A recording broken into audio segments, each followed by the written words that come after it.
स्वच्छ धुवून झाल्या. आता आपण पाणी न टाकता आपण वाफवून घेत आहोत आता.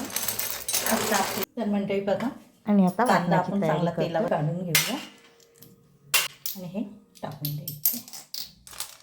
आता हे काढून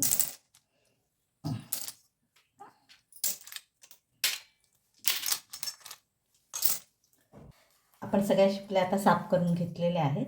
आणि हे पाणी आपण फेकणार नाही आहोत. ह्याने ना रसा फार चवदार होतो, तेव्हा आपण हे पाणी त्यामध्ये वापरणार आहोत. चला, तर आपलं वाटण आता तयार आहे. आता आपण फोडणीची तयारी करूया आणि बघूया फोडणीसाठी मी काय. फोडणीसाठी आपण बारीक चिरून कांदा घेतला आहे, लसूण घेतलं आहे, टोमॅटो घेतले बारीक चिरून आणि आपण वाटलं होतं आता जे वाटण ते घेतले. हां, त्यामध्ये आपल्याला बटाटे घालायचे. तर बटाटे स्वच्छ धुवून मी घेतलेले आहेत कापून. आता आपण फोडणीला देऊया.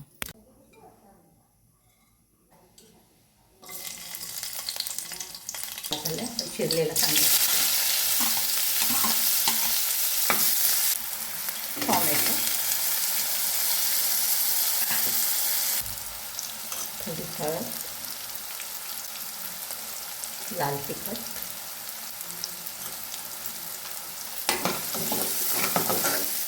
पहिलं वाटण टाकून देऊया.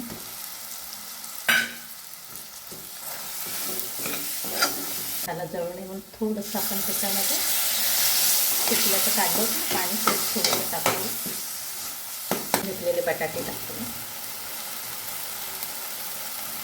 चांगल्या मसाल्यामध्ये परतून घेऊया.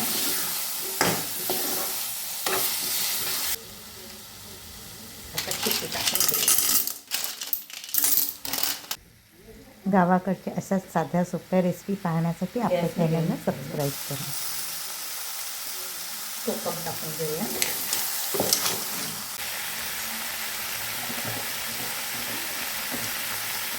मी गरम मसाल्याची पावडर घरीच बनवून ठेवलेली आहे, ती टाकूया.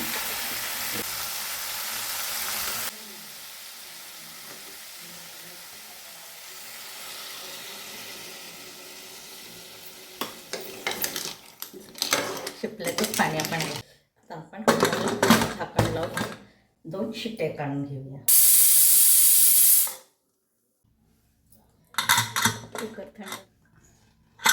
तेलात टोमॅटो परतत होते ना तेव्हाच मी मीठ टाकलेलं आहे, नाही तर वाटेल मीठ टाकलेलं कालवण नाही. तयार आहे.